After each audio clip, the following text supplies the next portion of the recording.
All right. Yep.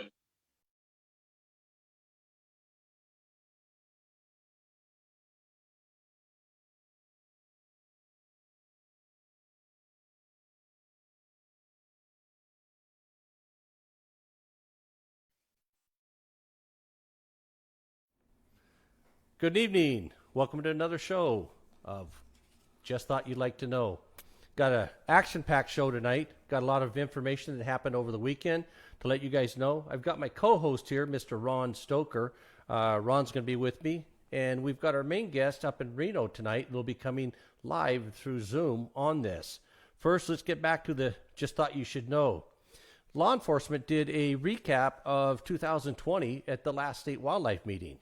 Some interesting facts came out in that presentation. Do you guys know that there was 1,278 citations in wildlife and boating issued last year? That's almost 100 a month. 539 of those were wildlife and general law enforcement related. Operation Game Thief, something you don't hear about very much. From February to June of 2020, we had 2,305 calls. Of those 2,305 calls, 79 of those cases were investigated. They also reported there was 52 unlawfully killed game reports taken and 35 citations as a result. Guess the guy stayed busy for the year. Here's another interesting fact that most of you guys don't know. NDOW, through the law enforcement, had 478 guides, master guides, and sub-guides apply for licenses. Those were processed. Here's one of the startling things. We were wondering when this was going to come up. They actually reported 5 human coyote attacks last year. Folks, we believe that's just a start. We'll see what 2021 brings. So, moving forward in our show, I'd like to bring on our guest. I'd like to introduce a trapper, lion hunter, bear hunter, houndsman, big game hunter, fisherman, and taxidermist, Mr. Mitch Bailey. Mitch, welcome to the show tonight. Good evening, Mike. Thanks for having me. Hey, anytime. Thanks for having the show. Oh, thank you. Hard guy to get a hold of. Your willingness to come on the show was greatly appreciated, and you know we want to get the word out. You're not just the big game hunter like us, like a lot of our sportsmen around the state. You know, they'll hunt the deer, maybe the antelope and stuff like that. But you're what we call the all-around guy. The more fascinating thing for me is that you're also a trapper. So let's go back to the beginning. When you were a youth, what did you get introduced to first? Was it hunting, fishing? What's your first memories? Gosh, camping and fishing with my family. I probably started fishing when I was 2 years old. And my dad was a little bit hardcore. It was hand you a Zebco in your tackle box and take off. And you'd walk up and down the creek. He didn't have time to really teach you, so you learned yourself. But I think I've probably been fishing and falling in creeks and streams since I was 2 years old, maybe 3. And that obviously the first thing I did was fish. Did he at least tell you the cheese was for the fish and not for you to eat? What was that? I said, did he at least tell you that the cheese is for the fish and not for you to eat? Yeah, for sure. Well, we used to fish with Velveeta cheese and things like that back then, too. I think all of us started that way, man. And, you know, the finger mark going in for the food was the same finger mark that went in for the bait. So, yeah, Yeah. some great memories. So how old were you when you actually started hunting? When you got taken out with it? Gosh, probably 10, 12 years old, and at different levels, hunting rabbits, squirrels, birds. That's where it really all started with me. I didn't shoot my first big game animal till I was 17 years old. So 17, huh? What was that first it was animal? a little later than for the big game. Got Yeah, what was your first animal you got when you were 17? Mule deer. Okay. Yeah. Was it? Okay. Did Got you my first mule deer, and then I'd hunted a lot of coyotes and things like that before then. But first big game animal was a mule deer, and I think I got an antelope the next year. So, out of curiosity, Did you get introduced to iron sights before you got to shoot with a scope and stuff, or did you get one of the guys that got to jump straight to a scope? Oh no, we didn't have scopes. I mean, everything was pretty much open sights, even our pellet guns and BB guns and everything else.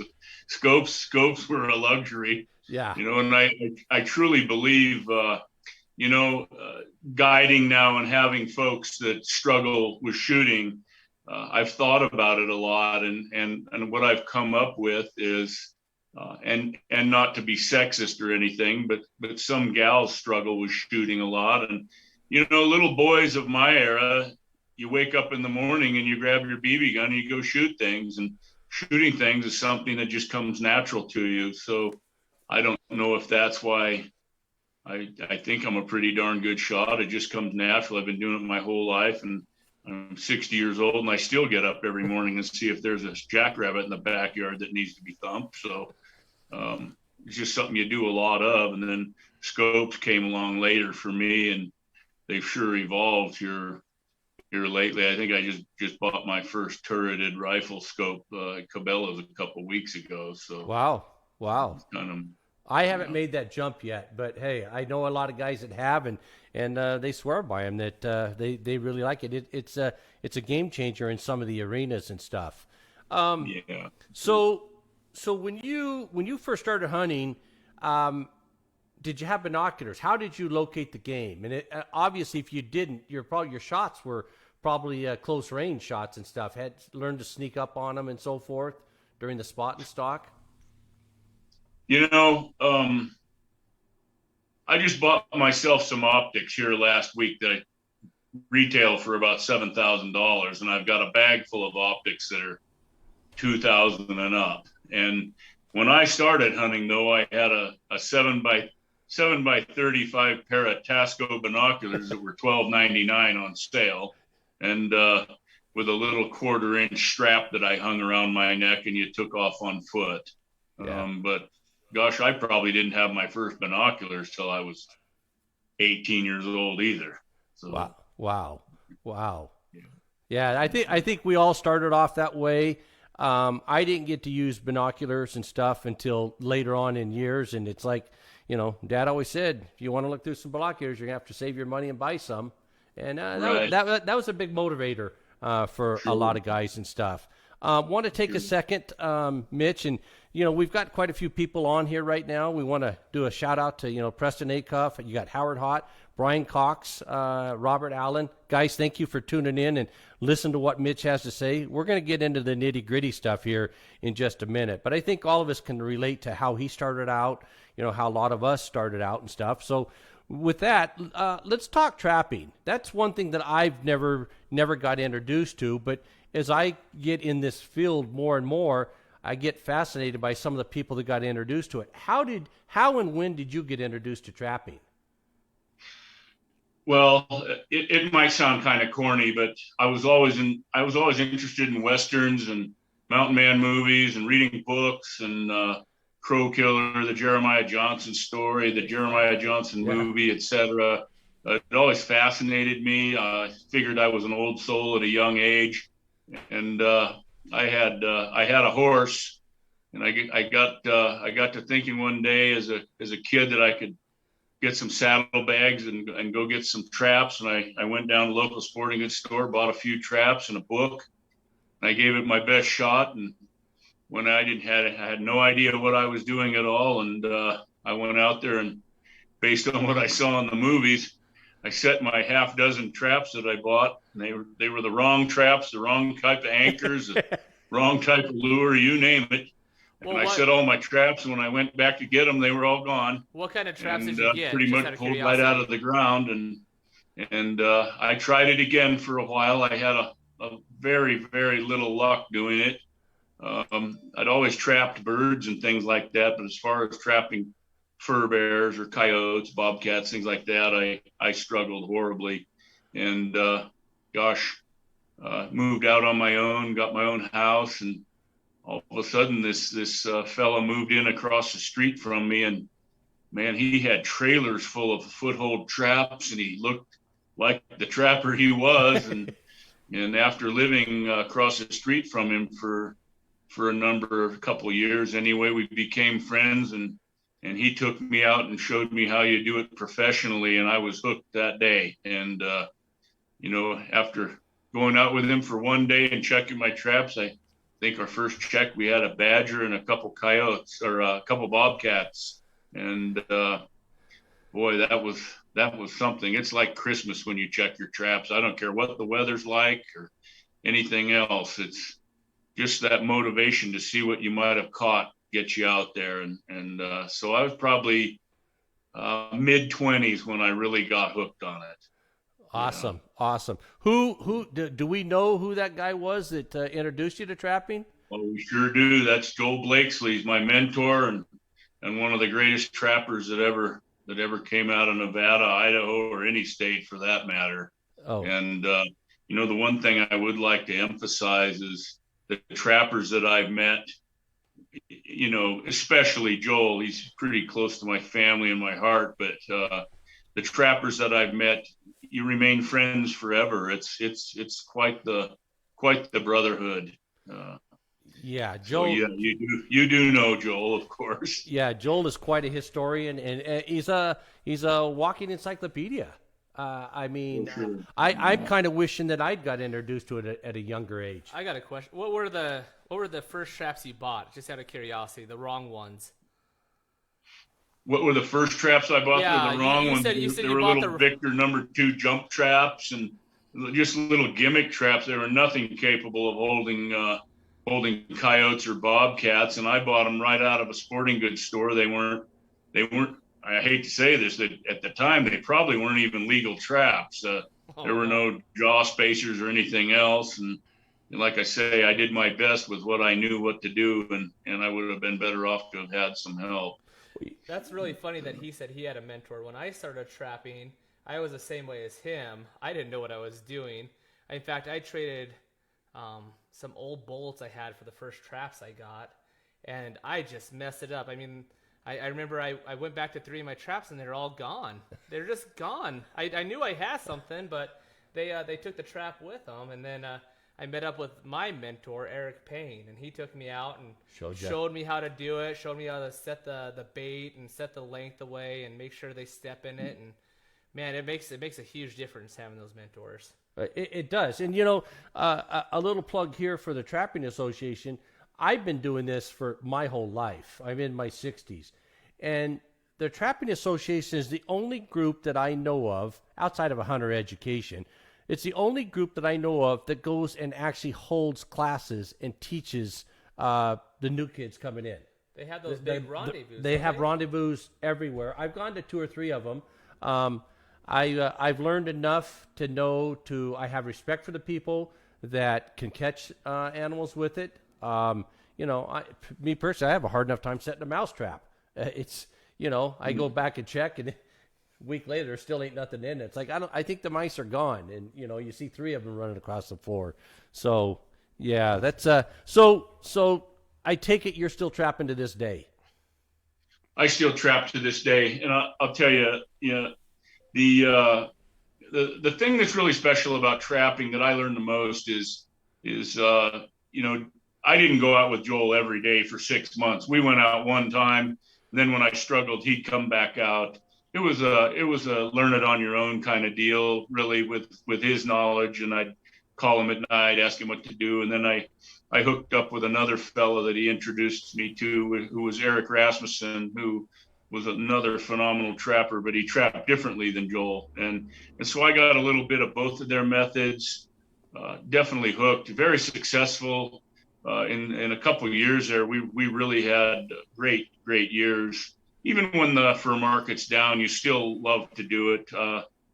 I still do it, this year. I do it every year, and I plan on doing it next year at an even higher level. But you learn so much trapping. The difference for me is, you go hunting, you're glassing a mountain, looking to see if there's an animal there. And what I learned about trapping, not only are some of the best guides in Nevada's history and currently guides today, they all had one thing in common. They were trappers first.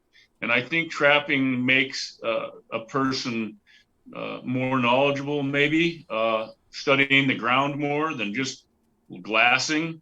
The ground tells you everything, and I find myself looking at the ground more than the mountainside. You know, there might not be anything up there when you glass it, but you can certainly tell what's been there for a week or two sometimes just by looking at the ground. So I think that Absolutely. that's what's made me a better hunter.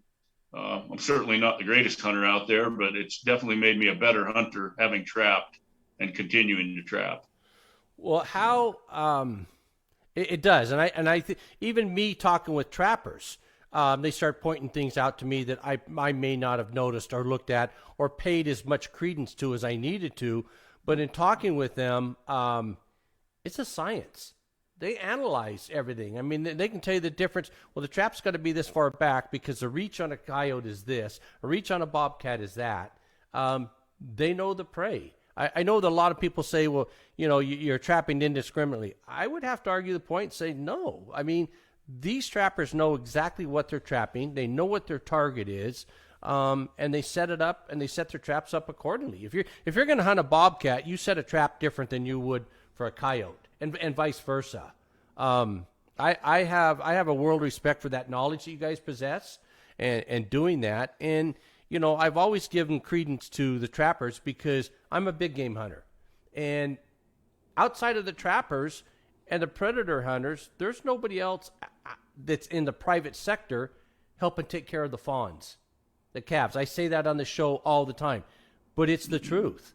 If the trappers were to go away and the predator hunters were to go away, our populations would start to decline and everybody would be going, what happened? So I thank you for being a trapper. I kind of wish I had been one. I'm not, but I do have a world of respect for you guys. Let's move on. Let's move up in years a little bit.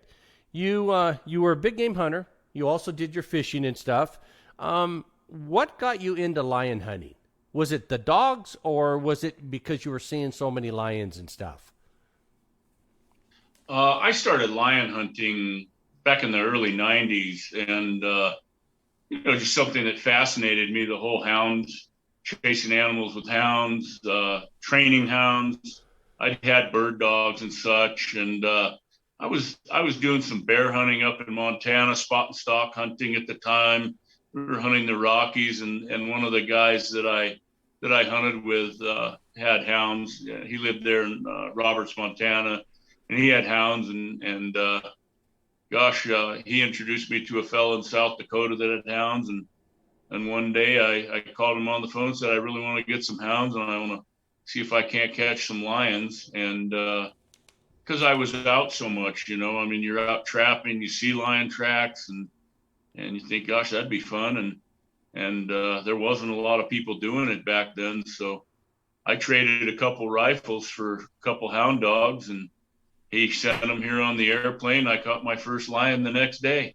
Wow. And pretty much hooked after that. I think I caught 12 lions that year with those two dogs. And I had also met archery deer hunting up in northern Washoe. I ran into a California bear hunter that lived over in the Trinity County, California, and he hunted bears, and he had hounds, and I bought a pup from him, and it turned out to be a real good dog. So I had a little 6-month-old, and then the two dogs I traded the guns for. And it was actually Joel Blakesley was with me on that first catch, first lion we caught that next day. So I thought, wow, this is easy.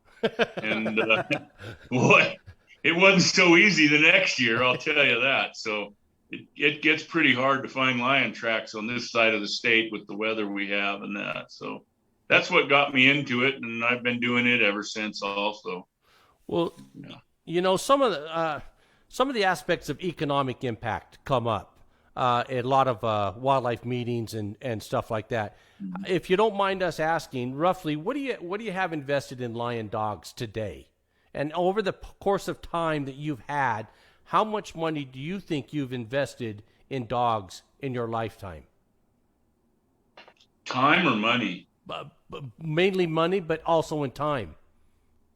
You know, I can tell you that some of the best dogs I've ever had, I didn't pay anything for, but I put a lot of time into getting them to that place where they were really good. And any houndsman in this state will tell you the same thing. It's really about how much time you invest in your dogs, how much you work your dogs, as opposed to buying a dog. I mean, here recently, I picked up a pup from probably the best lion hunter in might be in the whole Western United States, and I didn't pay anything for that dog. And he's going to be a really good dog, and it's just how much time I spend with him and how much opportunity I give him. But you know, how much do I have invested in it with telemetry collars, dog food, vet bills, kennels, you name it, vaccines, that, gosh, Some people tens say of thousands of dollars over the years. I mean, probably $100,000 over 30 years at least. Hey, so I know people give you dogs for free. If I were to come to you and say, "Hey, listen, I want to get one of your dogs, and this dog's all the way tuned up," what price is that dog gonna be from a professional trainer? Oh, if you're gonna, well, I have a theory on buying trained dogs, but a really, really great all-star trained hound isn't for sale. They're just not. I would never sell that dog, and a lot of guys wouldn't either. But you can get a good dog that's well trained and you know, a dog that's capable of being put on the ground, running a track, and treeing a lion or a bear. You're probably looking at $5,000, you know, for a darn good one. wow. Yeah. And how many dogs do you got total in your kennel? How many do I have? Yeah, how many you running? Right now, I have 4 dogs is all. Okay, so Yeah, you're I'm down from 7 to 4. yeah. So like if someone wants to get into hounding, they're gonna be looking at around the price range just for the dog. Bare bones, like 5,000 is what you're looking at. I would say yes. Wow. That is a lot of money. Do you know how much you could buy a purebred, like top of the line lab for right now? 2,500. Half the price of your dogs, and these dogs are AKC registered master hunters. So hound dogs are expensive, man. Well, you know, he talked about telemetry and stuff. Let's talk about the collars, the telemetry and stuff you use. There's a lot of people that use that in an argument against, well, that's unfair. That's not. I know that's to protect your investment and stuff as well. What do you have to say to the people that say it's unfair to use telemetry? What I have to say to that is, when I started out, I didn't have telemetry or GPS collars. I started out with adhesive tape with my phone number written on my dog's collar, and you ran the risk of never seeing your dog again when you turned them loose, especially if you're hard of hearing like I am. So, you know, you don't get telemetry or GPS tracking systems to find an animal. You buy it to find your dog. I mean, you can't turn dogs loose like that are capable of running 25 miles in a day and with no roads or whatnot. You cannot turn them loose without a means of being able to find them if you're responsible. And I'm not young enough anymore to chase them that far, that's for sure. And on dry ground, you're not following any tracks anyway. So telemetry and GPS, two different things. GPS is the latest and greatest. It's so much easier to use than telemetry was. I still have my telemetry stuff. It's a matter of, you know, quadrangling where your dog is. You run a line of telemetry one direction, get another, and you kind of square it up, figure out where they are. Where GPS just tells you right where they are and how far away they are. But either device isn't there to tell you where the lion or the bear is up a tree. It's there to tell you where your dogs are. Right. So my argument for that, it'd be irresponsible to run dogs without them. And the person that thinks it gives you an unfair advantage in harvesting the game has probably never been on a lion or a bear race before. Well, you said with these dogs, you spend lots of hours training them. I mean, like how many hours a week do you think it takes to get a new dog tuned up? And then Every day. Every day for how many hours? An hour, 2 hours? Like my pup, I scent trail him on drags at least once a day, sometimes hours a day, sometimes just running him with the other dogs. they really learn from the other dogs, but everything you can do to help them along the way helps. So I don't know. It just depends. I mean, you might go a week or two with not training them at all, let them have a break, but it's typically every day some involvement with the dog. Yeah, and so these dogs, essentially, I mean, if you look at, like, I always look at hunting dogs as kind of athletes. You're out working with your athlete all the time, and you develop a bond with these dogs, and they become, like, essentially your best friend. Like, I like my lab more than I like most people, to be honest. And so then if you're running your dog after a mountain lion or something, I mean, that's not something you want to lose. It's like you let your best friend go chase something crazy, and then you have to go find them. And I mean, that's why you have those collars on them. Am I right? Would you look down on me if I said I have 5 friends and 4 of them are dogs? No, I think you're all right guy, probably. Makes me trust you a little more. My dogs I'm close with my dog, but they're not like bird dog or anything else. They don't come when you call them usually. They're stubborn and thick-headed. They're trained to scent trail and tree and bait things up. They're not so much. I mean, some houndsmen got them in the house and everything else. My dogs live outside and they get yelled at every day to be quiet and they're kind, friendly dogs. Don't get me wrong, but they don't come in the house. They don't shake hands. They don't sit down. They don't fetch. They're trained a certain way, and that's what's important to them and me. That's probably why you get along with them. Yeah. I get along with them really good. Mitch, do you use the same dogs for lion as you do for bear? I tend not to use my dogs on bears so much.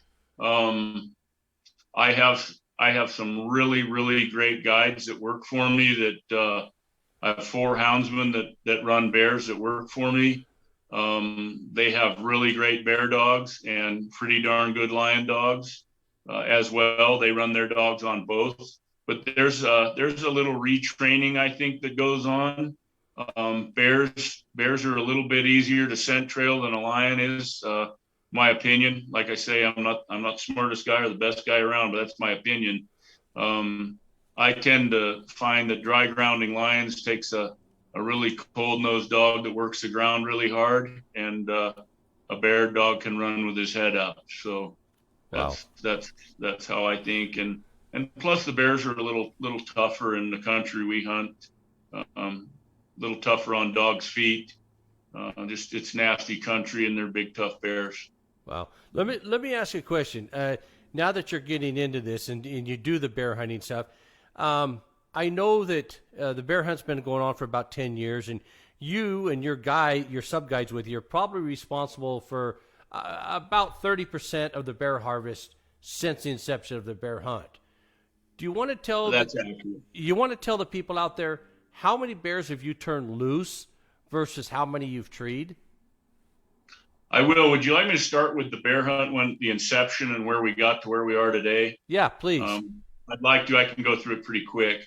But back 2010, when there had been discussion about having a bear hunt in Nevada. Having been a lion hunter and a houndsman, I was pretty excited about it. And a couple guys that worked for me were also really excited. One of them, houndsman from Northern California, had been catching bears his whole life and super excited to hunt them in Nevada, and really excited to be able to hunt them in Nevada with the use of hounds. And we went to the commission meetings and saw the real fear from the antis, those in opposition to the bear hunt. They were relentless in not wanting that bear hunt to happen. But it was, and I commend the commission of the time for sticking to their guns, and the biologists, the Department of Wildlife, and the Department of Wildlife as a whole for passing that and getting it in place. And our goal was to do everything we could to not make a mistake, because we knew we were being watched. And there were candlelight vigils, there were gates across roads, you name it. We were worried about that first day of the bear hunt. And it was really more important to me because my daughter was fortunate enough to draw a bear tag in that very first year. Oh, So I wow. was going to be taking my daughter bear hunting amidst all the resistance. So we stayed away from those areas where we knew there were bears, and we didn't even bring our dogs the first few days. We hiked in on foot up into the Sierras and tried to stay away from any confrontations. And after a few days, the confrontations they never came to fruition. So we went ahead and started hunting the more popular areas, and we turned out on several bears. We passed 2 or 3 that first day, a couple more, probably just on her hunt alone. I think she probably harvested the 6th or 7th bear that we put up. And that year we did some more hunts, but over the course of the next 10 years of the bear hunt, I would say one of my sub guides alone has caught over 100 bears here in Nevada, and the other group, I have 4 houndsmen. I would say of the 35 bears harvested, I would say probably 150 Wow. treed bears that we've let go or passed upon. So obviously, your thoughts of it being a viable population, you think it's average? You think it's above average? With the very first year in 2010, passing up 5 or 6 bears, it's got to. Well, the first hunt was 2011, but yes. Right. Okay. Mm-hmm. So your first hunt, you passed up. What'd you say? 5 bears? 6 bears? I believe so. Yes. Wow. That's Well, that's 20. Like even as 150 to 35, I did the quick math, and they only harvest 25% of the bears they catch. So like out of finding a bear, you have a 25% chance that bear is good enough to harvest. wow. And so that means like 75% of the bears they come on, they pass on because they're not what you're looking for. Am I correct? And what are you looking for? Well, one of the things I want to mention is Nevada, the Department of Wildlife, the Wildlife Commission, the sportsmen in this state, myself, and the guys that work with me. The one thing we should be the most proud of, and I say this all the time, is Nevada has the biggest bears, the biggest black bears in the world, plain and simple. Really? There's nothing like it. Our bears are absolutely enormous. Some of the bears we've taken, the top 3 bears that we've harvested are in the top 100 ever taken in the world. And if you know about bear hunting, in some states, they harvest a heck of a lot of bears. I mean, California, for example, they average over 1,000. I mean, they're down to 1,000 now from 1,500 over 50 years. I mean, the number of bears harvested just in one state.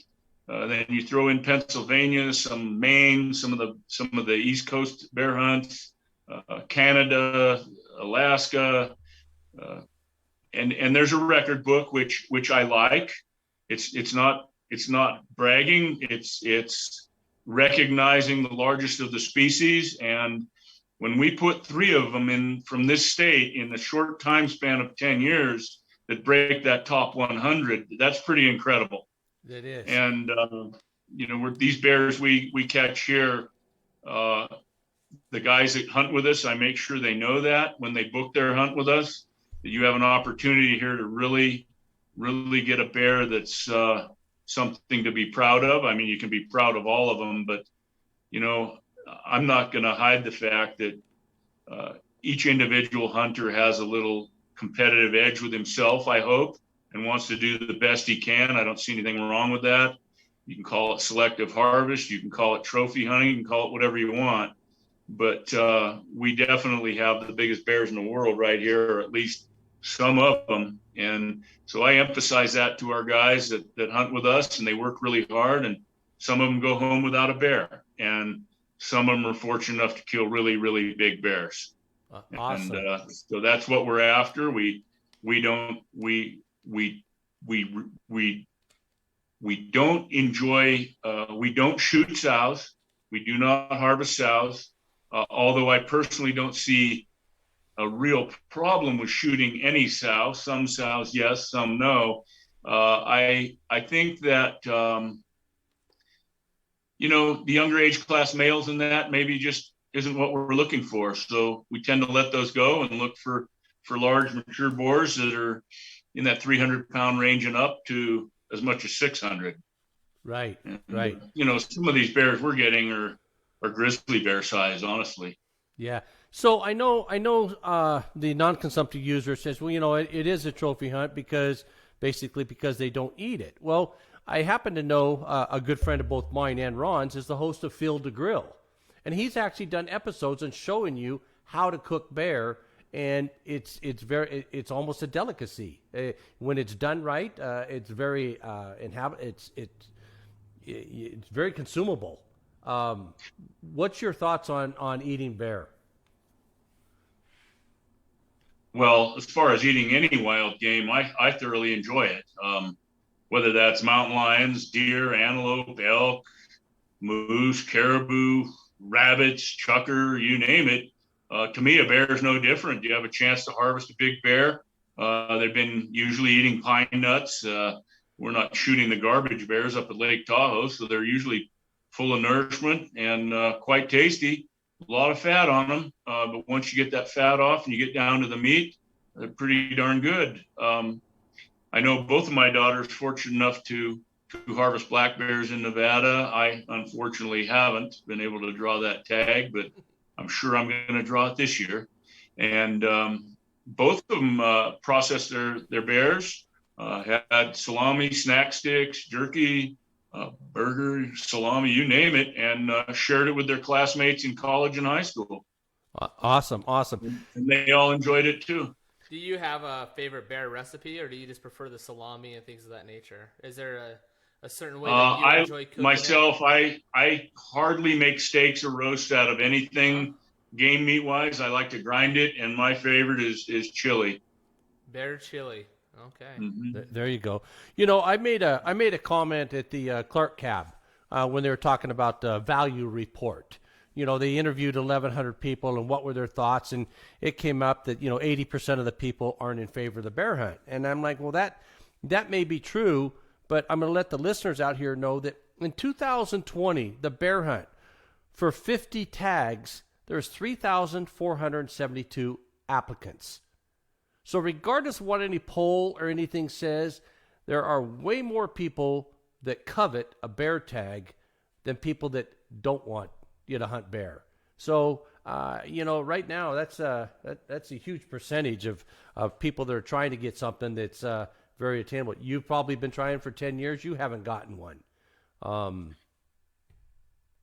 I would add to that a spokesman for the department, who I shall not name, just out of respect, when asked by the commission during that meeting, indicated there was an additional 2,500 that are applying for bonus points only for that hunt, which puts it over 6,000 that are actually interested in applying for the hunt or pay the application fee. That's a good point. Yes, I did hear that. Yeah, it is significant, and it's not only significant. The population of black bears is growing across Nevada. They're seeing bears in areas that they hadn't seen in years. I'm seeing bears in northern Washoe County, right here in the Dogskin Mountains. They're moving easterly. They've had them in eastern Nevada, central Nevada. The population is not suffering as a result of the Nevada bear harvest. And like I said before, we as a state, as a wildlife agency, a commission, sportsmen, should be pounding our chests with the success we have of the black bears in this state. It's equal to the introduction of bighorn sheep. It's equal to the quality of the elk that were introduced in this state. We have the biggest black bears in the world. We have great elk. We have great bighorn sheep. We have great antelope, and we have great black bears. And what a success story. And what I really find quite puzzling is the amount of negative attention given to it as opposed to positive attention. I would agree. There is a lot of positives. I mean, you just look at what the department itself has learned just in the last 10 years of of not only studying, having to relocate some of them, finding out how many are nuisance bears. I know that the police force has had done numerous calls on bears that have gotten into houses, tore cars apart, tore houses apart. There's a ton of destruction that nobody really talks about, so much so that the communities up there are being enforced to have the bear containers, the bear trash cans and stuff. So I think it's raised a lot of awareness and Didn't stuff. our sportsmen's dollars go towards those bear trash cans too? That's something NDOW put on, correct? That I don't know. Maybe Mitch knows that. I remember listening to NDOW podcasts about them talking about the bear trash can containers that they output. So, yeah, even though they might not like us bear hunting, we're still paying for their trash cans. I'm like 90% sure. Wow. Interesting. Well, Mitch, let's switch to lion hunting. You've talked about the populations of bears and stuff. Let's kind of go back to your lion hunting experience. You've done it for so many years. Tell us, what do you think the population was, or you said your very first trap, you caught a bobcat and stuff on that. But when you went out, of course you can't trap lions. But when you went out hunting lions, how scarce were the lions compared to today, and what do you think caused that change? Like I said, I got my first hound dogs, and I caught a lion the next day. I caught several lions that year, getting up 2:00 in the morning every time it snowed and go run every road I could, turn my dogs loose, and then go to work. And then the next year, I really got a dose of reality. I think I went 48 times without cutting a runnable lion track. Had a heck of a bad year. I think I caught one lion that year, and that continued into the next year. I don't think I caught my first big male until, my third or fourth year. And I struggled finding lions and finding lion tracks. Today, it's a different ball game. I have a real good philosophy, so to speak, of why there are an abundance of lions in this state right now, especially along the western edge. I know I might catch flack from some other houndsmen for implying that there's more lions now than ever, and I'm okay to take that flack because I know what I see, and I know that there's other houndsmen that support my beliefs. But what I believe has happened, I'll give you a little scenario, and then I'll go back to what's happened. But about 2-3 years ago, I was running a dozen traps just north of my house here, just a little crafty hobby trap line until my hunting season wound down, and then I was going to ramp it up and do some heavier trapping into January and February. And I believe in 4 weeks time, I caught 12 lions and not one bobcat in 12 traps, and none of those traps were more than 8 miles from my house. Of those 12 lions, 11 were toms, one was a female. And 2 days in a row, I caught doubles. I had the department come out and guard them, released them. 2 big males that in double sets, 50 yards apart. And these were big lions. That they weren't yearlings; they were big, mature males. And then the following Saturday, went up and released a male right across the road from where the other 2 were, a whole different lion because he didn't have a collar on him. The other ones did. And that afternoon, I came home and I was going to watch some football. It was Sunday, and the game was so lopsided. I went up behind my house and checked my 3 traps I had up there, and I had a lion in it. And so I had, and we got that one collared up and turned loose. And it was just unbelievable to me, with Google Earth and everything else, the number of lions in such a small area. And what do I attribute it to? And it continues on now. I mean, that was a couple of years ago. There's just as many now.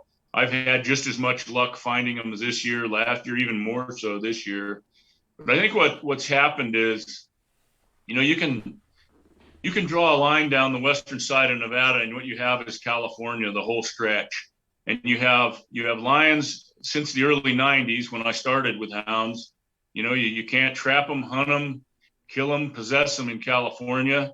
And, I'll talk about incidental catch and everything else. There's no question the trappers in that state probably caught lions, and they either reported them or didn't, and it probably cost them just duress to those lions. And now you've banned the use of foothold traps in California, so you don't have that factor in there anymore. And now you've taken away the use of hounds for hounding for bears, bobcats, etc.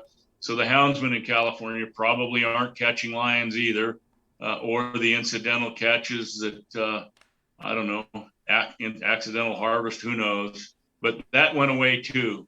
And you cannot have a state that size with a border the whole size of Nevada and not expect there to be a population boom after they had been under control with houndsmen, et cetera, in the early 90s or late 80s. You can't expect it not to overflow into our state. There's no fence up there.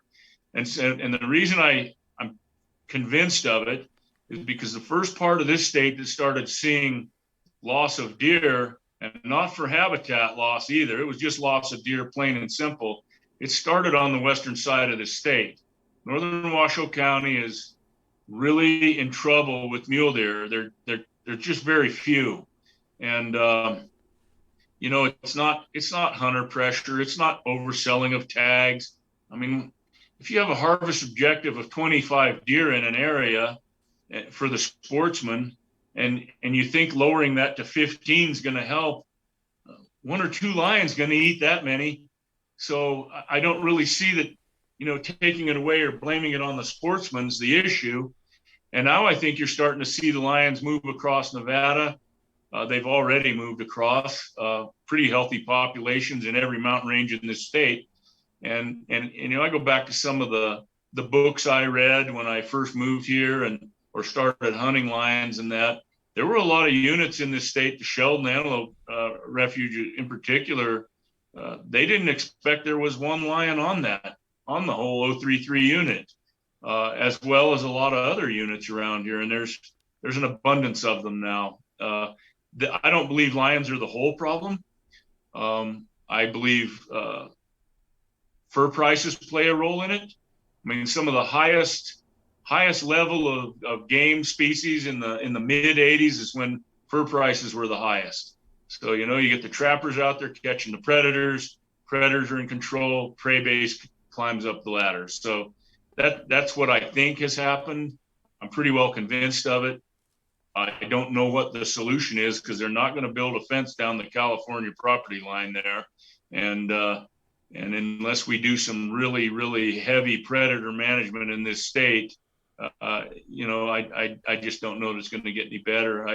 I have good outfitter buddies in eastern Nevada that are even claiming now that they're just a heck of a lot fewer deer than there has been in past years. And I know there's habitat loss with fires. We can blame that. But when you go into an area that's got tons of water and plenty of feed and a lot of browse, and there's not a deer in there, there's some other reason. Because if it was habitat loss, you'd think the deer would go to where the habitat's good. And it's not. One other thing I would add to this, though, is the wild horse population allows lions to go into an area and wipe out the deer and not leave. They don't have to leave because they've got another prey base there. And for anybody who doesn't think a lion can kill a horse, I got news for them. It's relatively easy. I think it's probably easier for them to kill a horse than it is an elk or a deer. So yeah, the horses give them an alternate food source, and they can stay in an area they normally might not. No, I agree. You mentioned earlier collars. So when you, as a trapper, if you catch a lion in your trap, you call up NDOW, they come on out and release it. But in helping you release that, are they putting collars on all the lions, or just a percentage of them to study? What's the reasoning for the collars? During that time, there was a study going on to see the effects of a lion that had been caught in a trap, and how does it survive once it's been released. I wasn't aware that was the reason the study was being conducted, but I have a very good relationship with the wardens, the department, the commission. Even, I do my part any way I can. I don't hide anything. I put it all out there. And when I catch lions, I call them. And at that time, there was a study being conducted. The main focus was what kind of equipment was I using, what kind of lure and attractants was I using, damage to the foot, etc. And I'll be happy to say that I have been in contact with one of the wardens that was in on multiple releases, capture releases, and the collaring, and was given positive feedback about the results of the collaring, up to including that one I mentioned up behind my house. That was a very nasty female that day that I didn't want to tangle with after having already dealt with one that day. And she managed to, she got collared, released, and went and had cubs, raised her cubs, wound out into the flat area. I won't say where, but kind of a plains area with no trees or anything, and fed on antelope and horses. And she raised both of those cubs up. I got some trail cam footage from an antelope hunter that got all three of them on an antelope on a trail cam eating it. And she had raised those up and is now a mother again already. So, and never ventured more than 5 miles from where I'd caught her. Wow. So I thought that was pretty darn good data and feedback, and hopefully that information gave the department and the gal doing the study positive feedback on the not so destructive trapping of that lion. I mean, they both survived. That one and the other male survived really well that I had information on. I was even privileged enough to see the GPS tracking of the rest of them and where they ended up and went, and they all lived normal lives. So Mitch, positive feedback from the trapping standpoint. Okay. Do you think that Endow was amazed at the amount of lions that you were starting to trap, or what was their reaction? Every time you call them up and say, "Hey, I got another lion." I think they were surprised by, the whole circumstance around it. I mean, the one I think that got them the most was, when you read about territorial male lions and that they don't travel together. The whole theory that they kill the young, they kill each other, they don't inhabit the same canyon. Those might be in the old studies or books about lions, but when you get enough lions, I'm not surprised to see 3 or 4 males in the same canyon, or even 5. I mean, I'm just not. But I think the wardens were, because I remember telling them, I got another lion in here, and it's because I found the first one. I couldn't find the second one right away, and when we dealt with the first one, I said, I'm pretty sure it's another big male based on what I'm seeing here. And I think he thought it was a female, a breeding age female, because he even told me, he goes, "Mitch, those big males just don't travel together." And next morning when we found him, I think he was a little surprised that he was bigger than the first one, So I think he was a little surprised. And that same representative Endow, we talk quite often, and I think he's come to grips with the fact that we have a lion issue. I've got a question for him. How likely are you, like, let's say you get a mountain lion tag and you go out without hounds, how likely are you to be successful without hounds, just trying to call in a mountain lion, or be successful in hunting mountain lions? It's not very likely. Boy, this is the year to ask me that question, I'll tell you. Okay, give me the I'd past heard year about too, all then. the sightings and everything else, and I've glassed up lions, out scouting for sheep and deer. You'll see a lion up on a hillside, and it's always a treat when you do see them. They just carry themselves when there's not a human being around and you're watching a lion in his natural environment. What I notice about them is they're not like a prey animal looking over their shoulder all the time. Their eyes are always forward. They're moving forward and they're looking ahead. It's pretty neat to watch. I hadn't seen very many in my whole life other than with my dogs at bay. And this year, well, I want to go back. So, I have a skull taxidermy shop, and I see about 300 to 400 people through here a year. Mm-hmm. All of them are hunters, of course, and most all of them like to talk about their hunt. And I'm alarmed at how many people are seeing lions. It seems like just about all of them have seen tracks, lions, and you could toss half of them out because they maybe saw a bobcat or a coyote run through the brush and wished it was a lion. But there's enough of it going on that I think a lot of folks are seeing lions. I know that a lot of my coyote calling buddies are calling in cats. It's not uncommon anymore at all. I personally this year have seen five. Without dogs. But and of those five, we harvested 3. Wow. Without dogs.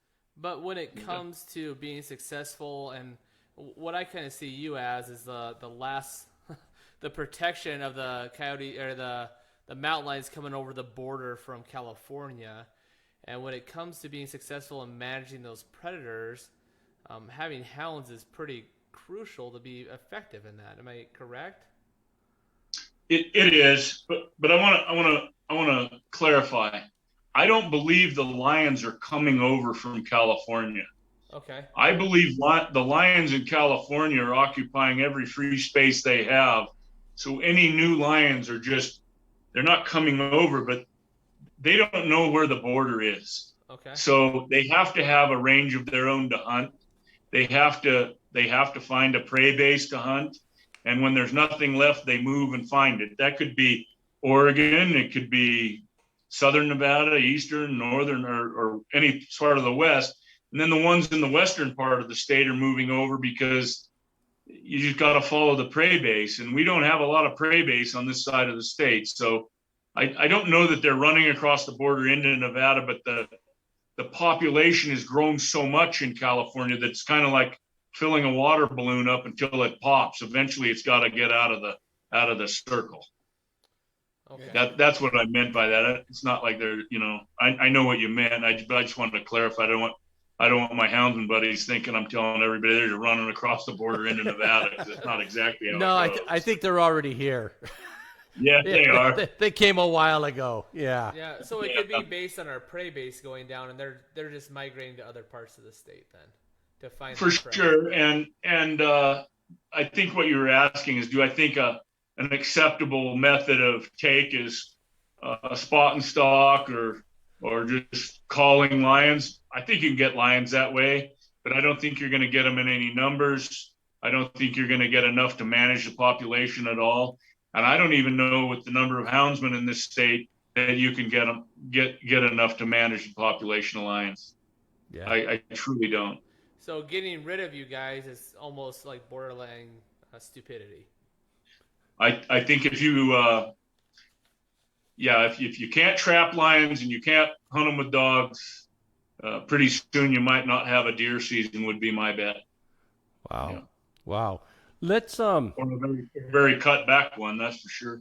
Our host last week, or not last week, but the week before, we had wildlife commission meetings last week. But Larry Staley, great coyote caller. They got their first lion that came into a call. So that's down here in the southern part of the state. It's not right. abundance, but it's already happened. So I guess the question is, when's it going to happen again? I know that we've got a fair amount of lions down here. I know that between Christmas and New Year's, I took my wife out on a Jeep drive, and I stopped, and I said, look up there on the side of that hill. I said, there's a mountain lion right there. She got to see her very first mountain lion ever, and it was actually sitting on its haunches. As soon as I stopped, It turned, took off, and she goes, "Oh my God, look at the length of that tail."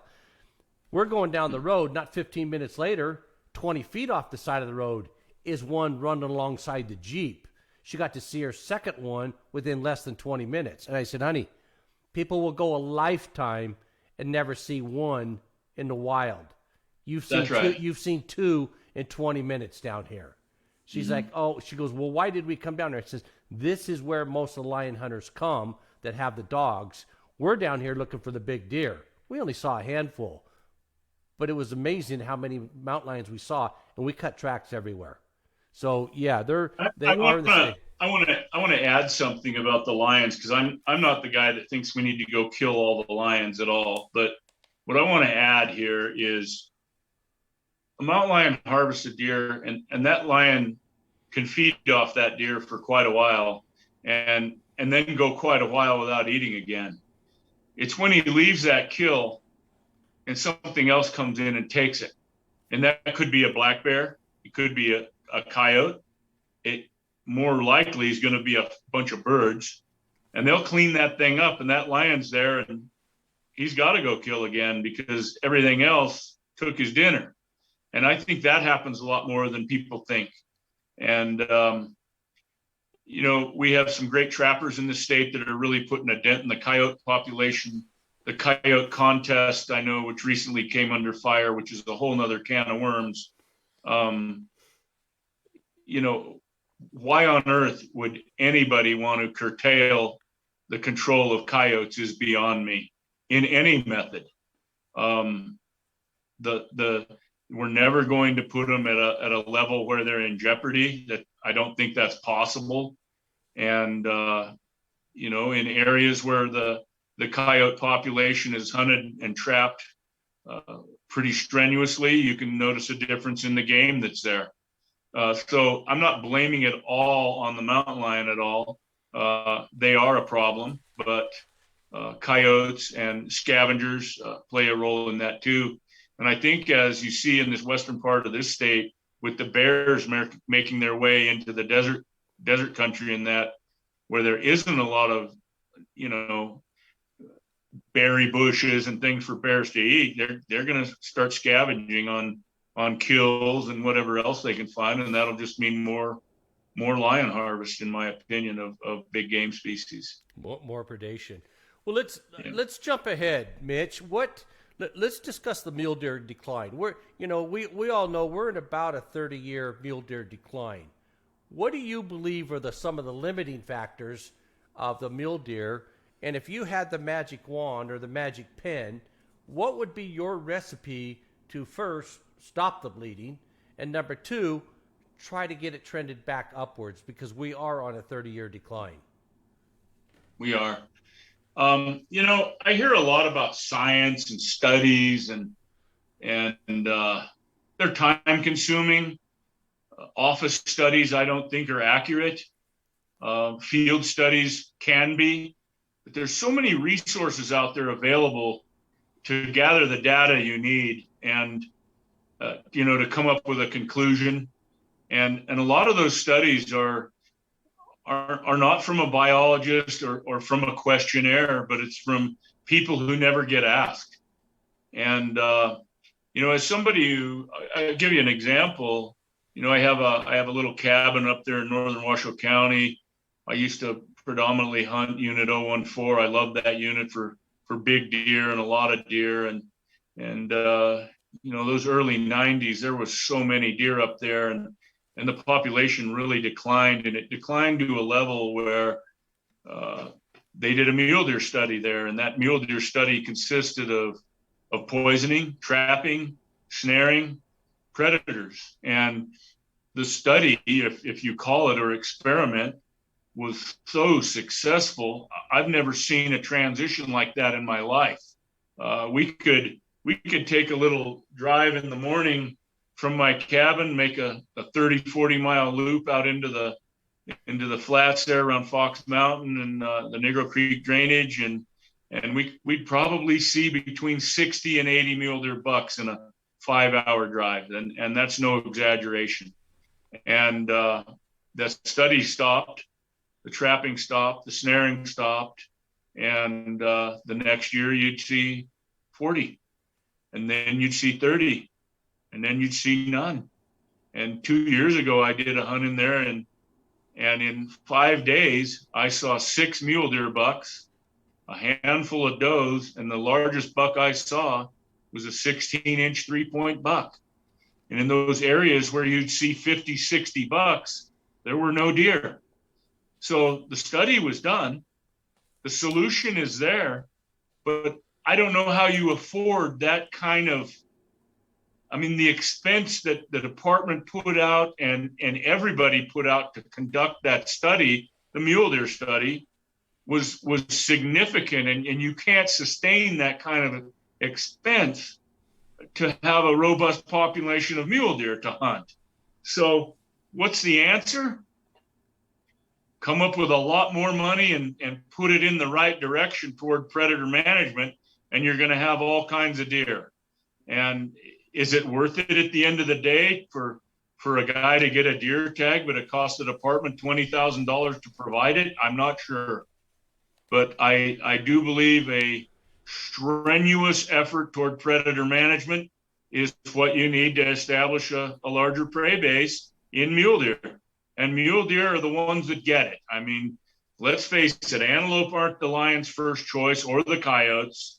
There are no elk over there to speak of, and mule deer is the main thing. And the other thing I'd like to mention is I have knowledge of old time trappers, and I call them old time even though they're not much older than me, but I really look up to them as a knowledge base. I mean, Tony DeBold, Joel Blakesley, some phenomenal trappers that spent their lives up in that northern Washoe country, and any houndsman that chases lions will tell you that lions like porcupines, and the Buffalo Hills and the buckhorn country up there was loaded with them. I know they were there. I saw them when I was a kid up there, and the trappers that trapped it would have to clean out the porcupines before they could get to the bobcats. And I don't honestly believe in Washoe County I've seen a porcupine in 25 years. And yet at any time you could go up there and see them hanging out in trees. And so it's not like the lions came in and just eradicated the deer. They did a number on the porcupines, and now, it shows, and we could ignore it. We could say it's not the lions. We could say whatever we want, but I think that study up there in the granites was proof of what's really going on. And I guess the secret is, how do you fix it? So barring putting up a 30-foot fence in California and then doing a big predator management thing here, because here, let's face it, it's not just the lions in California with the banning of foothold traps. The coyotes are protected there now too, and so are lions, and so are black bears for the most part without hounds. And so you do no predator management whatsoever in California, and there is no fence. So you either get the Californians to change legislation, which will never happen, or you put up a big fence, or you devote lots of money toward predator management in our state. And one of your best resources for predator management is your sportsmen that are out there, your trappers, your bird hunters, etc., and encourage it. I mean, that's about all I could come up with. I don't feel really cheerful about the prospects of the mule deer population in our state. I mean, now that we're starting to see the decline in eastern Nevada, I think the message is really there. I mean, my buddies out in eastern Nevada, or even on social media, when somebody draws a tag and, man, I had this unit and I went out there and I didn't see any deer, and another guy will chime in, I had the same unit and there were deer everywhere in the canyon I was in. Well, yeah, the one canyon had a bunch of deer in it, and to them that's great, but they don't remember what it was like in the 80s here, when you could go up into the Buffalo Hills and see 3,000 or 4,000 deer in an afternoon drive, or going in eastern Nevada across Success Loop and seeing 500 deer in the early 80s, just taking a drive with the family. There's a definite decline, and this, unfortunately, the sportsmen, the younger sportsmen, don't know what we used to have here. They just compare it to where maybe they've come from, or they think seeing 10 animals is great. It's really not what this state's capable of. That's So a good point, Mitch. I'm going to elaborate a little bit. I was on the cab when the study in 014 started, and I've been guilty of memorizing a few figures and stuff. And I remember the baseline for that was about 850 deer. So they started doing the predator control hot and heavy there. They did it for 8-9 years. I think it was a 10-year plan, but I think they cut it short. But the deer population grew all the way to 1450. So yes, you saw a marked increase in that, and Right. yes, predator control worked. But like you say, it's going to cost a lot of money. It's a time and effort. That's one of the reasons that I think a lot of sportsmen get in there and saying, you want to take out coyote contests? I mean, it might only take out less than 500 for the whole year, but that's 500 less. And it's the old wives' tale: dead coyote can't reproduce. That's a science. That's a fact. And whether you take them out or not, they are going to reproduce. So with that being said, I'm a business guy. I look at incentives to move a product, whether it's a 2-for-1 sale or whatever. I think it's probably time that we start looking at possibly giving out bonus points for people that do harvest a mountain lion. It could be 2 bonus points. It could be 5. It could be whatever. You may not know what the magic number is, but it will change the attitude and it will change the culture, and we don't have to do it forever. If it was only for 5 years, 6 years, until we got it back down to a manageable level, we watch it closer and get back on out. This is the second time I brought it up on this show, but I think that we need to have an honest conversation of doing the bonus points, because it doesn't cost the department any money for that. They're not out nothing when they give away some bonus points. And it may increase some guys that say, well, I've been wanting to get a mountain lion. That's a lot of money to go do that stuff. But if the guy could get it and get, say, 10 bonus points, that's probably worth it to him, for a mule deer. And you can say those bonus points are only good for mule deer. You're not going to do it for the sheep and all that stuff, even though lions will take out sheep. But I think that, in a roundtable meeting, I think that's one of the things that needs to be thrown out on the table. We can discuss it, we can dissect it, but it's either that or a ton of cash. And it's a tactical removal of, we got to put all of our efforts in a area. Well, you know how many areas we have in the state. That project was just for 014. And I hear what the department's saying is, well, if it's that successful, everybody's going to want to have it done to their area, and we just don't have the amount of money. I will say that there was $1,050,000 raised last year just on the draw for big game. So that $3 predator fee generated over $1 million last year. A lot of people are saying, okay, how's that going to be spent? Well, that's $1 million that they've never had before. With 349,000 people last year applying for deer tags, I think the tags, the draw is open right now. The application period, yes, is open right now. I would not be surprised if we beat that number. I think there's a reduction in mule deer. That's my own personal belief from seeing out there. And I'll go on this show and I'll tell them the 2 heritage tags that went last year for close to 300,000 combined never got filled. A lot of people probably don't know that, but neither one of them was filled. It wasn't because they were trying to find the big monster. It truly was because they didn't find anything over like 170 class. But it wasn't like they had a lot of choices. And that was an eye-opener for those guys. And it was an eye-opener for a lot of the guides down here in this southeastern portion of the state that, man, where are the deer going? Are they migrating? Where are they going to? When are they going to come back? Right. So I think, I'm with you. I don't think it's strictly lions, but I do think that predation plays a bigger part than what a lot of people want to admit to. That's the reason I asked you, what was the Endow's comment to you when you were calling him, say, hey, I got another lion. I'm hoping that raised some flags. I'm hoping it raised some awareness. And with some of these upcoming mule deer enhancement program meetings, I sincerely hope we take a stronger and harder look at the predation. We know predation goes on. What we don't know is what percentage is lost to predation. What percentage is lost to disease? What percentage is lost because of habitat and precipitation? So yeah, I'm with you. And as far as we need to take a look at that, yes, lions do play a part in it. The question we can all argue about is how much. So I want to add something there, Mike. You okay. know, if you look at when the highest mule deer numbers in this state where it was in the mid 80s, Right, before California banned lion hunting, and fur prices were the highest that they've ever been. So you have fur prices high, trappers are out doing their job, predators are getting managed, mule deer numbers are at their highest, and California hadn't banned the hound or the lion hunting yet. So there's your answer. But what would I say? You know, people bash on the Department of Wildlife all the time. I'm not one of those guys. I think there's always room for improvement. I think there's always time for change.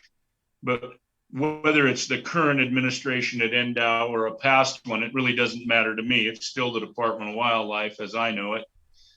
And I commend them for upping it to 2 lion tags over the counter.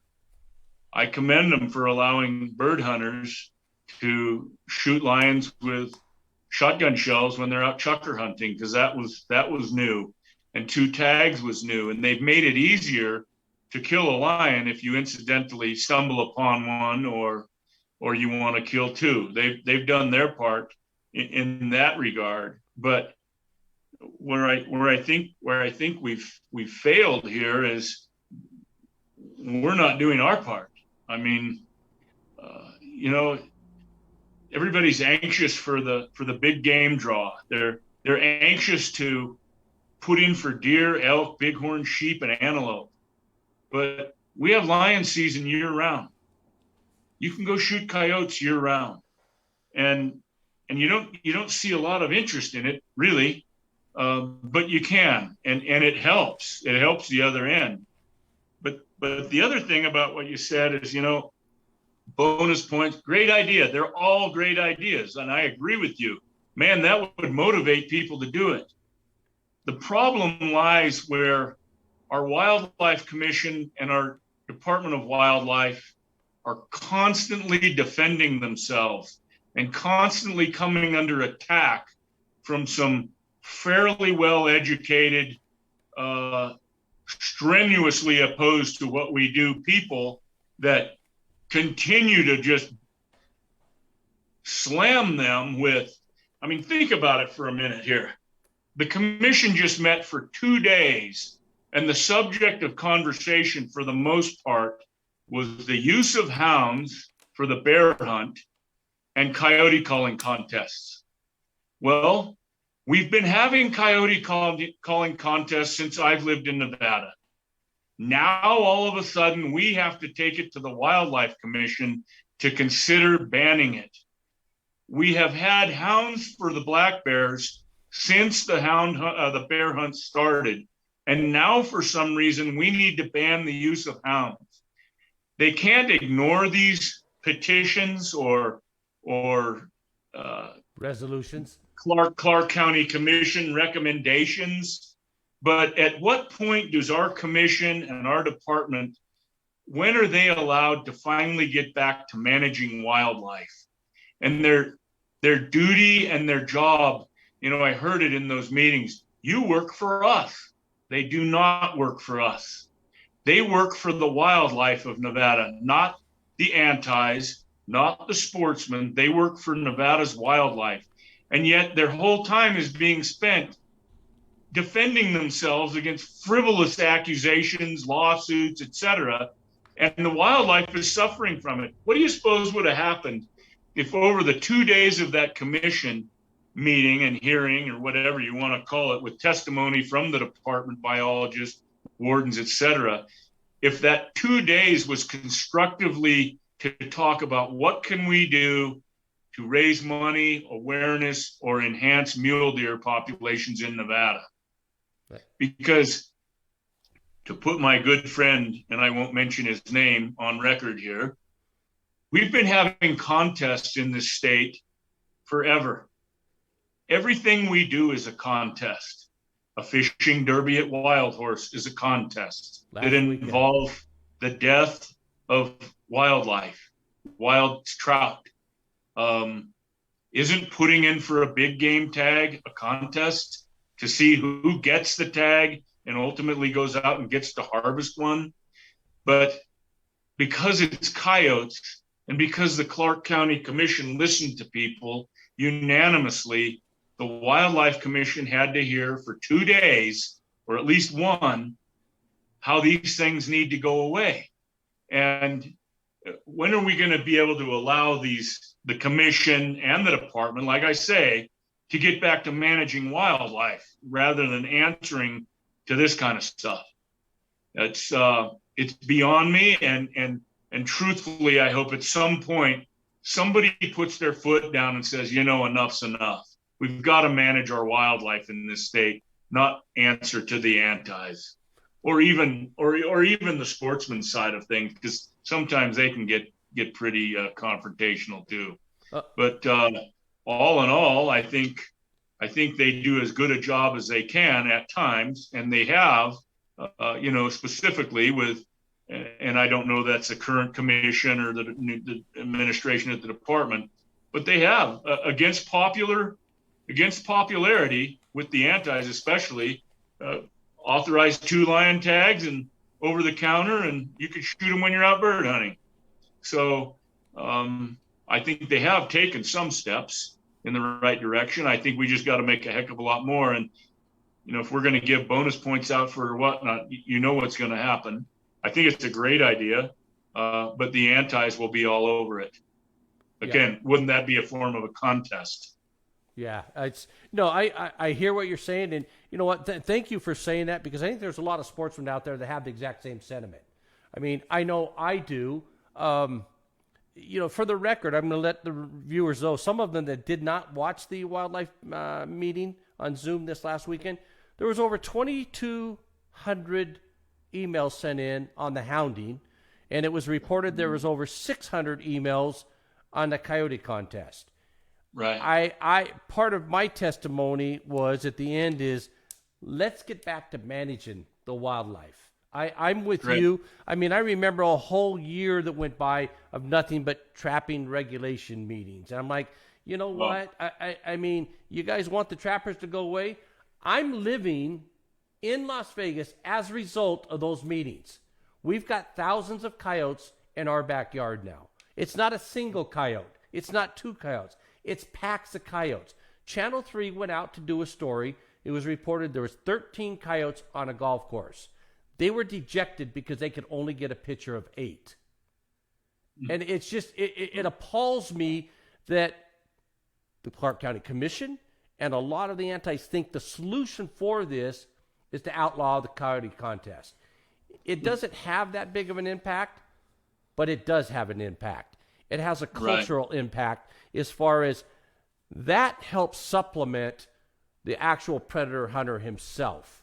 They can go out and try that stuff, and then if they think, well, man, I'm getting 3 and 4 at a time now. I think I'm ready to go do a contest, and so they'll go out and try that. But I mean, I had a guest last week. I said, "How many times do you come home skunk from going out?" He started laughing. He goes, "Way more than you guys would imagine." And I'm like, it's. I said, hey, at least you're honest and truthful. But I've always said, you can't hunt what's not out there. The fact that you're getting lions and traps tells me that there's a sharp increase in lions. That's not rocket science. Because, correct me if I'm wrong, back when you started trapping, it was probably, number one, a rarity to see a lion, and it was probably a double rarity to catch one in a trap when you started. Nowadays... I think I went 10 years without catching a lion. I mean, it was few and far between. Yeah. And now it's expected. Yeah, and I'm hearing the same thing. I know after, I think it was 3 episodes ago, I had some people from Washoe call me. My phone number is easy to get a hold of, and they called me up, and I thought that this guy calling was an anti and wanted to really discuss the coyote calling contest. And he started the phone conversation. You want me to tell you what's wrong with these coyote contests? I'm going, yes, I honestly would like to hear what your thoughts are. Well, the problem you have is you got to go through too many mountain lions before a coyote will come in. I go, you want to say that again? He goes, yeah. We average 2 to 3 lions coming in on calls before we can ever get a coyote in. And I go, well, how often do you call? And he goes, all the time. I'm going, yeah. wow, that shocked me. I mean, I'm almost a native here, and I've always wondered, if you could call a coyote in with a call. Well, you're hearing more and more instances of that every single day that Ron asked you, if you just went out there without a dog, what's the chances? I think the chances are getting better every single day of seeing a lion in the wild, especially in the Washoe area. We're down here in Vegas. We do have them on Mount Charleston. In fact, there's been the news stories down here saying, I don't know if it's the same lion or not, but for the last 4 weeks, there's been 3 lions on the news down here in my backyard. Wow. And I'm going, wow, you look at the amount of calls that Endow is getting just on the coyote issue. I remember a time when, we've always had coyotes in Las Vegas, but it was the onesies, twosies. It didn't happen. 2018, I'm going to jump straight to it. 2018, Endow recorded 1,661 calls in 1 year of coyote sightings. The law enforcement's report that they gave last weekend, 5 human coyote conflicts. So it's already escalated to where they didn't say where they were at, but we're already seeing the escalation of the coyote human conflicts that they're starting to get attacked now. There's 6 or 7 other escalations that take place before they become habituated to that point. I'm wondering if the mountain lions are starting to become habituated because as they're out foraging for food, you say it's right up behind your house. I'm hearing more and more stories of of mountain lions coming closer into the urban areas. Is that a sense, the feeling you're getting in Washoe, or are they still farther on out on the outskirts of town? Oh no, I mean, these lions there's a healthy population of lions right around Reno Sparks. I mean, I don't think I would be, including out where I live here, 10 miles north of town. I don't think I would be very far off suggesting there was 30 or 40 lions around Reno and Sparks. Not at all. Wow. I mean, I was contacted by a wildlife photographer a couple years ago, and he said, I understand he wasn't a hunter or a trapper or anything like that. He just liked putting his camera traps out and getting video of different animals and puts it all together. And he shares it with all groups, anti-groups, hunting groups, you name it, just enjoys capturing wildlife images and very good at it. And he said, I hear you might be able to get me some video of a mountain lion. And I said, well, we can sure try.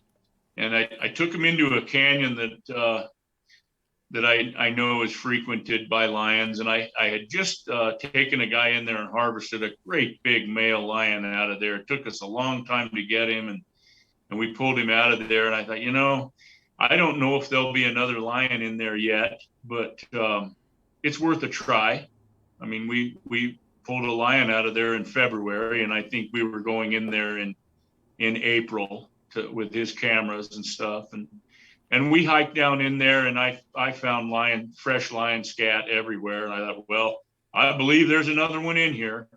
And so we set up under a tree there that I really like this tree, and so do the lions seem to like it. And we set up a couple cameras there, motion cameras, and then we put another camera down the canyon and on a trail, and we left it there for 12 weeks.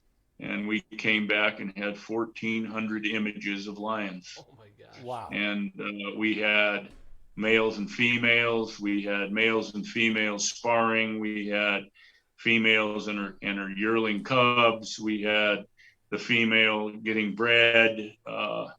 It was unbelievable, the footage we caught. And that spot is 3 miles from my house. Wow. And wow.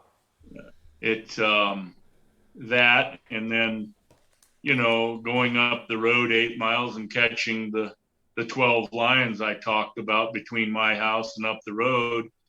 I mean, that's just in one little stretch. And when I Google, the fella did the wildlife photography, really good with technical stuff, computers and that, and he mapped it all out for me and drew a triangle of where I captured the lions in the traps, where we videoed them, and my house, and it was all in a very, very small area. And there's areas like that all around Reno Sparks where, I mean, 30 or 40 lions in an area that size. I mean, or even the ones that we knew for fact were there, 11 out of 12 being males. They weren't little males, they were breeding age males. I mean, living comfortably, and some of them were within a half mile of a house, honestly, a half mile of several houses. So I don't think they care where the houses are, the highway is, the roads are, or anything else. Lions got to eat. And then the male lion has two reasons to be on this earth, and one is breeding and the other's eating, and that's what they do. And so if they're not following a female, they're looking for something to kill and eat. And the female's raising her young and eating.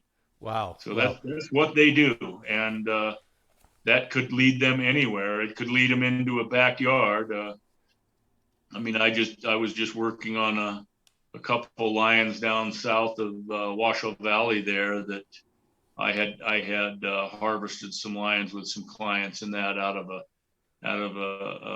an urban area on a little ranch there. And I think the remaining lions that were in there, and there were multiples, ventured over the hill and actually got into some people's chickens and goats. And I believe the department darted one out of a guy's barn, and the homeowner killed the other one a week earlier in his barn eating his ducks. So, wow. They eat what they eat anything. They don't just eat deer. They'll eat anything. So if there's no deer around, they're going to eat what's next. Okay. Well, Mitch, we appreciate your time. We appreciate your knowledge. I've got one last thing to ask you about before we wrap this up. All right. I've got it down as testifying at meetings. How important do you think it is for sportsmen to be involved in the management of Nevada's wildlife?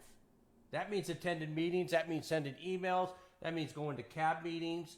It seems to me that we get a lot more antis educated by coming to meetings than we do sportsmen. What do you think it's going to take to change that? It's going to take a real effort, and for folks to realize that there's a real need for them to be involved. I think sometimes it's taken for granted that hunting, trapping, fishing is a right, and it's not. It's a privilege. And we're always one vote away from losing that privilege, in my opinion. I have a little thing I'd like to throw out there, and I hope I don't offend anybody, but I've been involved with many of the wildlife conservation organizations over the years, devoted a lot of time and energy to it. And I won't mention their names, but one particular banquet is very large. Thousands of people attend. They'll spend $150 to get into the event. They'll drink booze, have a good time, spend $500 on a chance to win a $200 rifle. Time of their life, all their friends go and everything else because it's fun. But you have a wildlife commission meeting or an NDOW meeting or a CAB meeting or any kind of meeting, and nobody shows up. And the reason they don't show up is it's not fun. And they always have something else to do that day. And there's a handful of us, and yourself included especially, that attend these and give up their weekends and give up their time to go testify and basically sometimes go in there and just come out so frustrated and get beat up by the antis that are there in small force, but definitely force. We as sportsmen could squelch them so quickly if there was a meeting, a live meeting, and 500 sportsmen showed up to say, no, we're not doing that this time. but it never happens, and it needs to happen. And I think it just needs to happen a few times to let everybody know we're serious. And then the other part of that, getting them involved.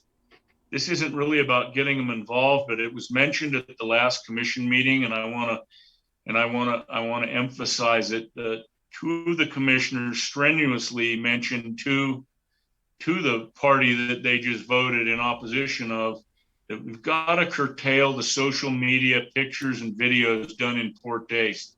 And I get it. Everybody, it's all right. We can do whatever we want. Well, you know what? It affects me. It affects you, and some of it offends the sportsmen too, not just the antis. We've got to put a handle on that, or get a handle on it.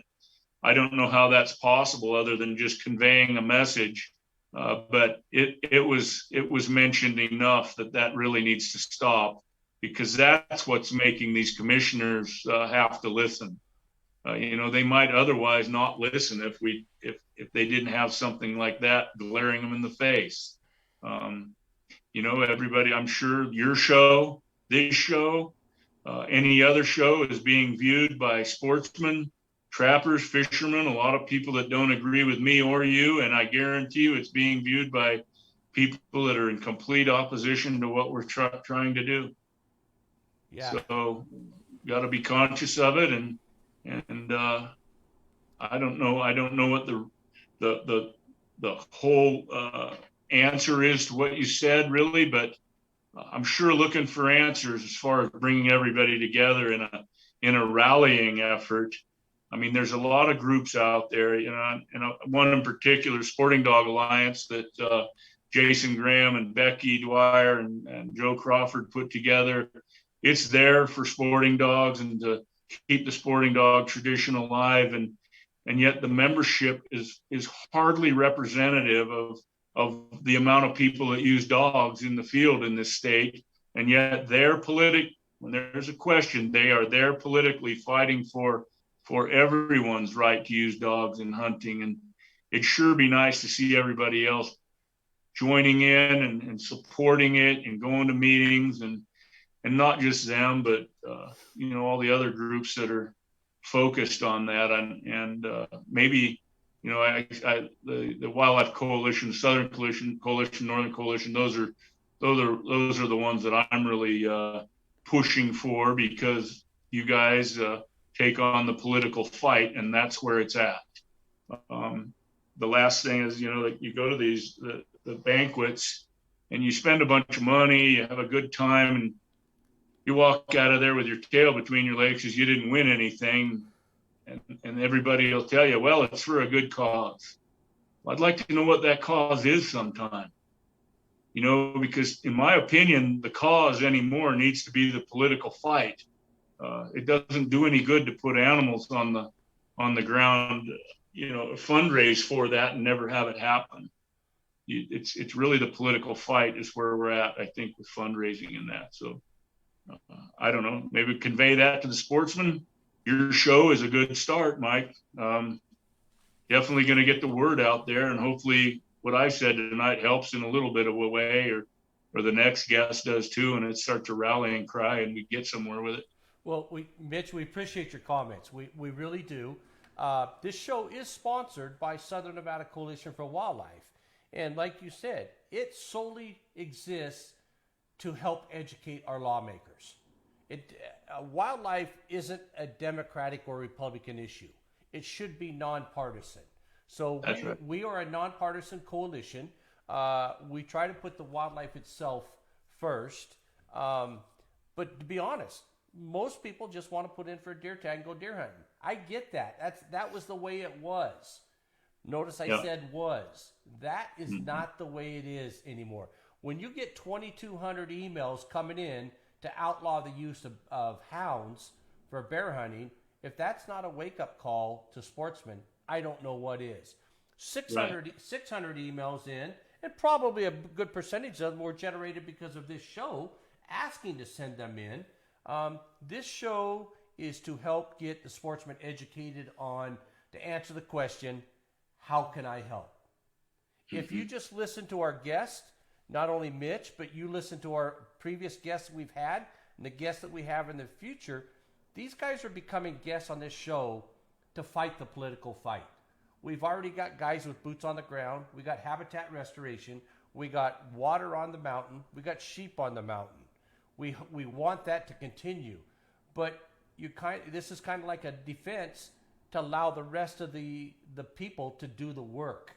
If we're legislated away, I know that when I called you and asked you to get on this show, and I said, well, Mitch, there used to be 11 states that didn't allow hunting on a Sunday, and you about lost it. I had to send you documentation showing you. I said, well, it's down to 7.